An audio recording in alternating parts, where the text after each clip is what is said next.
வாலிபன் கனவு பாகம் 2 அத்தியாயம் 26 குடிசையில் குதூகலம். நான் மீனாட்சி. தொடர்ந்து கதையை கேட்க என்னோட சேனலை சப்ஸ்கிரைப் பண்ணிக்கோங்க. பக்கத்தில் இருக்கிற பெல் ஐக்கானை ப்ரெஸ் பண்ணி ஆல்ங்கிற ஆப்ஷன்லையும் கிளிக் பண்ணிக்கோங்க. அப்போ தான் இந்த வீடியோக்கான நோட்டிஃபிகேஷன் உங்களுக்கு உடனடியாக வரும். இனி கதைக்குள்ளே போகலாங்க. கடந்த அத்தியாயத்தில் பொன்னனும் வள்ளியும் வேகமாக அந்த இடத்துல இருந்து தப்பிச்சு போகிறதுக்கு படகுல ஏறி கிளம்புனாங்க. அதே சமயத்தில் மாரப்பனும் அவனுடைய ஆட்களும் காவிரி கரைக்கு வந்து படகு இருந்த இடத்த நோக்கி வேகமாக ஓடி வர ஆரம்பித்தாங்க. அதற்கப்புறம் என்ன நடந்தது வாங்க கதைக்குள்ளே போகலாம். மறுநாள் பொன்னனின் குடிசையில் பொன்னனும் வள்ளியும் பேசி பேசி சிரிப்பதற்கும் ஆச்சரியப்படுவதற்கும் எத்தனையோ விஷயங்கள் இருந்தன. படகு கிளம்புகிற சமயத்தில் தீவர்த்திகளுடனும் ஆட்களுடனும் வந்து சேர்ந்த மாரப்ப பூபதிதான் என்ன ஆர்ப்பாட்டம் செய்தான், என்ன அதிகார தோரணையில் பேசினான். நிறுத்து படகை, பிடித்து கட்டு 2 பேரையும், விடாதே, படகை சோதனை போடு என்று என்ன தடபுடல் செய்துவிட்டான். இவ்வளவு தடபுடலுக்கும் பொன்னனும் வள்ளியும் அமைதியாய் இருந்தார்கள். படகை சோதனை போடும்போது அவர்கள் கரையிலேயே இறங்கி நின்று விட்டார்கள்.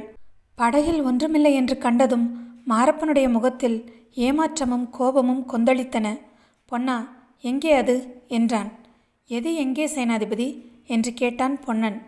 கையில் என்னவோ கொண்டு வந்தாயே, அதுதான். என்னவோ கொண்டு வந்திருந்தால் அது என்னமா இல்லாமல் இருக்கும் என்றான் பொன்னன். மாரப்பன் மிரட்டி உருட்டி பார்த்ததெல்லாம் பலிக்கவில்லை. மாரப்பன் தன்னுடைய ஆட்களை விட்டு மரத்தடியிலும் தண்ணீரிலும் கூட தேடி பார்க்க சொன்னான். ஒன்றும் கிடைக்கவில்லை. நடுநடுவே வள்ளி பொன்னன் காதோடு என்னவோ சொல்லி கலீரென்று சிரித்தபடியால் மாரப்பனுடைய கோபம் அதிகமாயிற்று. இந்த அர்த்தராத்திரியில் என்னத்துக்காக இங்கிருந்து திருட்டுத்தனமாக கிளம்புகிறீர்கள்? படகு ஏது என்று கேட்டான். காலையில் தோணித்துறைக்கு போய் சேர்ந்து விடலாம் என்று இப்போதே கிளம்புகிறோம். எங்கள் பாட்டன் படகு, அதை தோணித்துறைக்கு கொண்டு போகிறோம் என்று வள்ளி மறுமொழி சொன்னாள். அரண்மனையில் புகுந்து நீங்கள் எதையோ திருடி கொண்டு வந்தீர்கள். கொண்டு வந்ததை எங்கேயோ ஒளித்து வைத்திருக்கிறீர்கள். உண்மையை ஒத்துக்கொள்ளாவிட்டால் உங்களை இப்படியே கொண்டு போய் காராகிரகத்தில் அடைத்து விடுவேன் என்றான் மாரப்பன். எந்த காராகிரகத்தில் அடைப்பீர்கள் என்றான் பொன்னன். நீ என்னத்துக்காக அவரோட பேசுகிற? நாளைக்கு சக்கரவர்த்தியின் சமூகத்தில் வழக்கை தீர்த்து கொண்டால் போகிறது என்றாள் வள்ளி. இதை கேட்டதும் மாரப்பனுடைய முகம் தொங்கி போய்விட்டது. சிறிது நேரம் சிந்தனையில் ஆழ்ந்திருந்தான். பிறகு தன்னுடன் வந்திருந்த ஆட்களை போகச் சொல்லிவிட்டு பொன்னனை பார்த்து சொன்னான். இதோ பார் பொன்னா, உனக்கும் எனக்கும் பழக்கம் ஏற்பட்டது இப்போது அப்போதல்ல.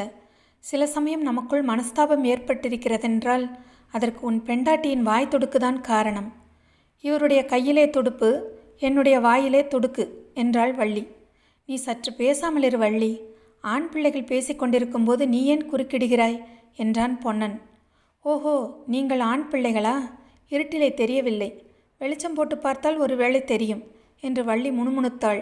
மாரப்பன், பொன்னா, அவ்விதம் வள்ளியை நீ தள்ளிவிட வேண்டாம். நான் சொல்கிறது அவளுக்கும் தெரிய வேண்டியதுதான். உங்களால் எனக்கும் ஒரு முக்கிய காரியம் ஆக வேண்டியிருக்கிறது. அதை மட்டும் நீங்கள் செய்து கொடுத்தீர்களானால் உங்கள் உதவியை நான் மறக்க மாட்டேன். என்னாலும் உங்களுக்கு ஏதாவது ஒத்தாசை வேண்டியதாயிருக்கும். சிறு துரும்பும் பல்குத்த உதவும் என்றான். உங்களை சிறு துரும்பென்று யாராவது சொல்வார்களா சேனாதிபதி என்றான் பொன்னன். சரிதான், இந்த துரும்பினால் பல் குத்தினால் பல் உடைந்து போகும் என்று வள்ளி முணுமுணுத்தாள்.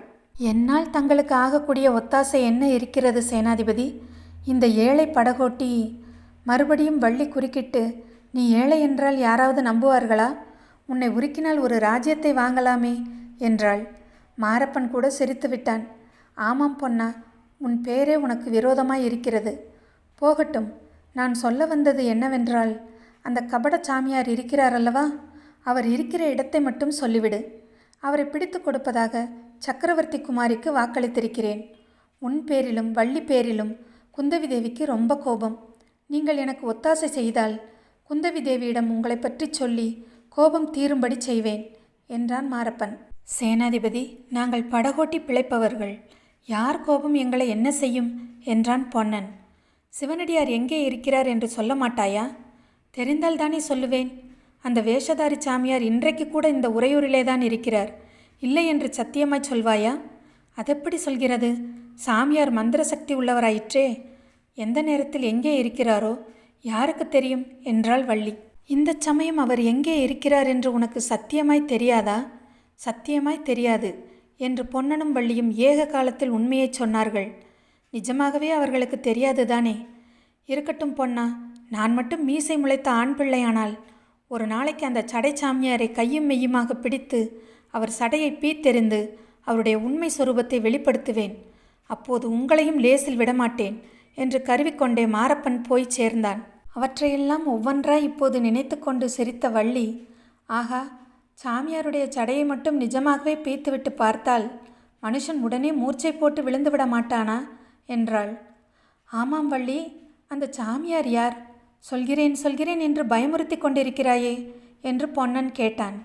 பெட்டிக்குள் என்ன இருக்கிறது என்று நீ சொல்லு, பிறகு சாமியார் யார் என்று நான் சொல்கிறேன். அதை நினைத்தால்தான் எனக்கு வேதனையாக இருக்கிறது. பெட்டி மட்டும் கிடைக்காமற் போனால் ஐயோ, மகாராணியின் முகத்தில் நான் எப்படி விழிப்பேன்? அப்படி என்னதான் அந்த அதிசய பெட்டிக்குள் இருக்கிறது சொல்லேன். அது அதிசய பெட்டிதான் வள்ளி. அதற்குள் சோழ வம்சத்தின் பரம்பரை பொக்கிஷம் இருந்தது. கரிகால சக்கரவர்த்தியின் உடைவாளும் வள்ளுவர் பெருமான் தம் கையால் எழுதிய தமிழ் வேதச்சுவடியும் இருந்தன. பார்த்திப மகாராஜா போர்க்களத்துக்கு கிளம்பிய போது அந்த பெட்டியை மகாராணியிடம் ஒப்புவித்தார். இளவரசருக்கு வயது வந்து சுதந்திர மன்னனாகும்போது அவரிடம் ஒப்படைக்கும்படி சொல்லிவிட்டு போனார். இத்தனை நாளும் அரண்மனையில் இருந்ததை இப்போது என்னத்திற்காக மகாராணி எடுத்து வரச் சொன்னார்? இளவரசருக்கு அனுப்பி வைக்கலாம் என்றா? இளவரசருக்கு எப்படி அனுப்புகிறது? அவர் இருக்குமிடம்தான் யாருக்கு தெரியும்? பாவம், எந்த தீவிலே என்ன கஷ்டப்பட்டு கொண்டிருக்கிறாரோ. அதற்காக இல்லை வள்ளி, பல்லவ சக்கரவர்த்தி உறையூருக்கு வருகிறார் என்ற செய்தி தெரிந்தவுடனே மகாராணி எனக்கு இந்த கட்டளையை இட்டார். பல்லவ குலத்தாரின் வழக்கம் தெரியுமோ இல்லையோ, நல்ல வேலைப்பாடான பொருள் எதை கண்டாலும் கொண்டு போய் விடுவார்கள். சிற்பிகள் சித்திரக்காரர்கள் இருந்தால் அழைத்து போய் விடுவார்கள். சுவரில் எழுதியிருக்கும் சித்திரங்களை மட்டும்தான் அவர்களால் கொண்டு போக முடியாது. அதற்காகத்தான் நமது பார்த்திப மகாராஜா உறையூரில் சித்திரக்காட்சி மண்டபம் மட்டும் ஏற்படுத்தி இருந்தார். ஐயையோ, அப்படியா சமாச்சாரம்? எனக்கு தெரியாமல் போச்சே. அதனால்தான் நான் சிவனடியாரிடம் பெட்டியை கொடுக்க தயங்கினேன். நீ கொடு கொடு என்று அவசரப்படுத்தினாய். நான் என்ன செய்வேன்? அந்த அவசரத்தில் வேறு என்னதான் பண்ணியிருக்க முடியும்? இருந்தாலும் என் மனதிற்குள் ஏதோ சொல்கிறது, பெட்டி பத்திரமாய் வந்துவிடும் என்று. வந்தால் நல்லதுதான். இல்லாவிட்டால் மகாராணியின் முகத்திலே நாம் விழிக்க முடியாது. ஆமாம், அந்த சிவனடியார் யார் வள்ளி? அவரை பற்றி உனக்கு என்ன சந்தேகம்? அப்போது வள்ளி பொன்னன் காதோடு ஏதோ சொன்னாள். அதை கேட்டதும் அவனுக்கு உண்டான ஆச்சரியம் முகத்தில் தெரிந்தது. அதே சமயத்தில் வெளியில் குதிரைகளின் குளம்பு சத்தம், பல்லக்கு சுமப்பவர்களின் குரலொலி முதலியவை கேட்கவே பொன்னன் வள்ளி 2 பேருமே வியப்படைந்து குடிசை வாசலுக்கு வந்து பார்த்தார்கள். குடிசையை விட்டு வெளியில் வந்த பொன்னனும் வள்ளியும் பார்த்த காட்சி என்ன என்பதை அடுத்து வர அத்தியாயத்தில் நாம் பார்க்கலாம். இதுவரைக்கும் என்னோடய சேனலை சப்ஸ்கிரைப் பண்ணவங்க எல்லாருக்கும் ரொம்ப நன்றிங்க. தொடர்ந்து கதையை கேளுங்க, சப்ஸ்கிரைப் பண்ணுங்கள், சப்போர்ட் பண்ணுங்கள். நன்றி.